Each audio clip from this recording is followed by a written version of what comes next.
kita semua akan memperkenalkan diri kita masing-masing. Perkenalkan, nama saya Dimas Kurnia Mulia. Perkenalkan, nama saya Nazwa Suci Aulia. Perkenalkan, nama saya Novita Anggraini. Perkenalkan, nama saya Hernawati. Perkenalkan, nama saya Aprianti. Perkenalkan, nama saya Rini Maulida. Perkenalkan, nama saya Ardiaksa. Perkenalkan, nama saya Arfa Bitandria. Selamat menyaksikan. Kerajaan Sriwijaya adalah kerajaan yang bercorak Buddha di Sumatera Selatan. Diperkirakan mulai berdiri sejak abad ke-7 Masehi. Berdasarkan catatan dari biksu Isin dari Tiongkok yang pernah mengunjungi Sriwijaya. Kerajaan ini telah berdiri pada tahun 671 Masehi yang dipimpin oleh seorang Raja Daputahyang, Srijaya Nusa. Nama Sriwijaya dalam bahasa Sanskerta berarti cahaya kemenangan, yang diambil dari kata Sri berarti cahaya dan Wijaya berarti kemenangan.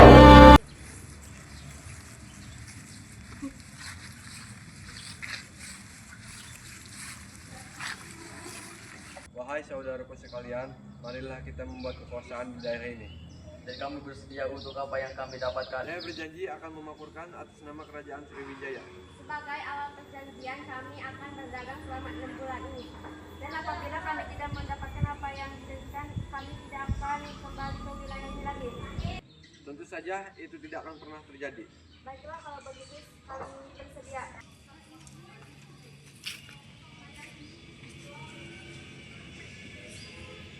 Panglima perang, siaplah. Buat apa, Baginda Raja?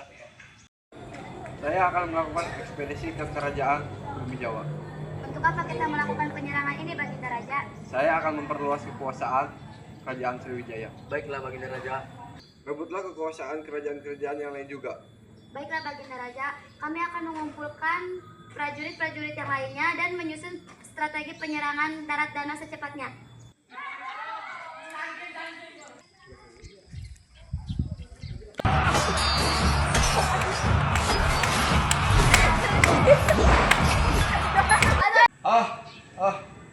Akhirnya terwujud juga cita-citaku menjadikan kerajaan Sriwijaya ini sebagai kerajaan maritim. Sudah tugas kami, Baginda Raja. Sekarang Baginda Raja sudah berhasil mengalahkan kerajaan Jambi dan Kalingga. Benar sekali, tapi saya masih ingin memperluas kekuasaan wilayah ini. Apakah kita akan melakukan penyerangan ke kerajaan lain, Baginda? Tidak, saya ingin menikahi putri kedua dari kerajaan Tarumanegara. Dapuntahyang pun mendatangi kerajaan Tarumanegara dan meminta izin kepada kerajaan Tarumanegara untuk menikahi putri keduanya.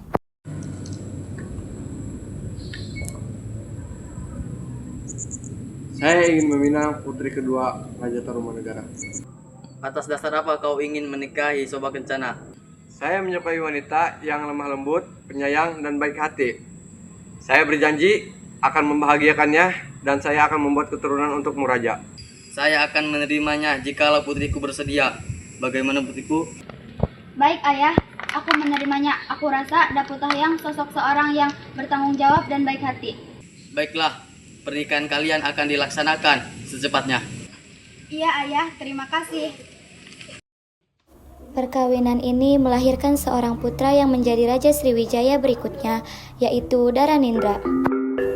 Candi Borobudur dibangun pada pemerintahan Raja Samaratungga pada abad ke-8. Candi Borobudur dibangun oleh seorang arsitek bernama Gunadarma. Pada suatu hari, Raja Samaratungga mempunyai niat untuk membangun suatu bangunan yang berguna untuk memuliakan orang yang sudah meninggal dan mempunyai arti sejarah baru masyarakatnya. Raja pun mendiskusikan hal tersebut dengan para abdi-abdinya yang merupakan para penasehatnya. Bagaimana pendapatmu, Dewa Angsa? Perintah yang mulia merupakan perintah bagi kami. Bukan begitu maksudku, aku meminta pendapat kalian. Pendapat apa, Baginda Raja? Begini, aku memiliki niat untuk membangun suatu bangunan untuk memuliakan orang yang sudah meninggal dan bisa mempunyai arah untuk masyarakat kita. Emangnya Baginda ingin bangunan seperti apa? Bagaimana jika kita membuat candi maka bisa digunakan untuk tempat ibadah kita? Di mana Baginda ingin membangun candi tersebut? Saya punya pendapat, Baginda. Bagaimana candi tersebut dibangun di atas bukit? Dan saya juga bersepakat Baginda agar candi itu terlihat gagah dan enak dilihat. Baiklah, siapkan arsitek untuk membangun candi itu. Saya mempunyai kenalan arsitek Baginda. Dia bernama Bunda Dharma. Dia sangat terkenal di negerinya. Mungkin dia bisa merancang kehendak Baginda. Baik, dan bawa dia ke sini. Baik, saya akan mencari dan membawanya kemari. Wangsa pun mencari sang arsitek itu. Setelah menemukannya, dibawalah arsitek yang bernama Gunadarma itu menghadap sang raja. Pada siang itu, Gunadarma menghadap sang raja. Kamu tahu apa alasanku memanggilmu kemari? Baik Baginda, haturah saya Baginda, saya telah mengetahui dari pahlawan Wangsa. Bagus jika kamu sudah mengetahuinya. Bagaimana sudah ada hasil rancangan kastanya? Saya sudah menyesalkannya Baginda, ini rencana yang saya sudah buat. Rancangan ini sudah sesuai, tolong tambahkan relief untuk setiap pundakannya. Saya akan mengajarinya dengan sebaik mungkin. Candi Borobudur dibangun dengan beberapa tahap pembangunan. Candi memakan waktu hampir setengah abad lamanya, sehingga pembangunan baru dapat diselesaikan pada masa pemerintahan Putri Raja Samaratungga, yaitu Ratu Pramudawardhani, yang memerintah setelah mendiang Raja Samaratungga meninggal. Tahta kerajaan jatuh pada menantunya, Jatiningrat, atau rangkai pikatan suami dari Pramudawardhani. Hal ini membuat Balaputra Dewa, adik dari sang Raja Samaratungga, yang merasa juga hak atas tahta kerajaan Balaputra Dewa.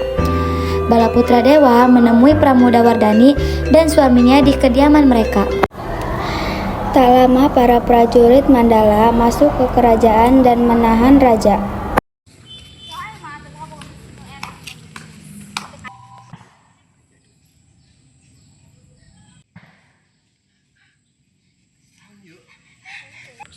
Baginda, tolong aku Baginda. Lepaskan aku, permaisuri! Kerajaan Kola Mandala hanya menginginkan kekuasaan atas wilayah perdagangan.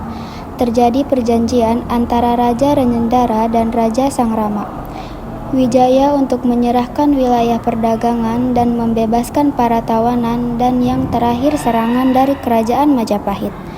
Penyebab runtuhnya kerajaan Sriwijaya hingga tinggal nama dan peninggalannya.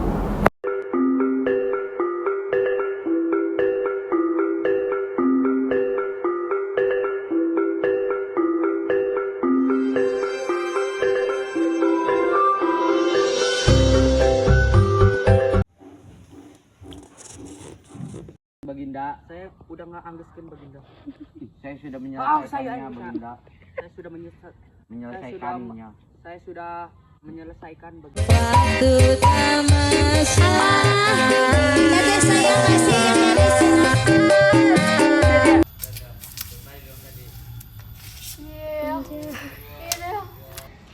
Ada hal apa paman? Ayo budak mau disijikeun moal ayah ieu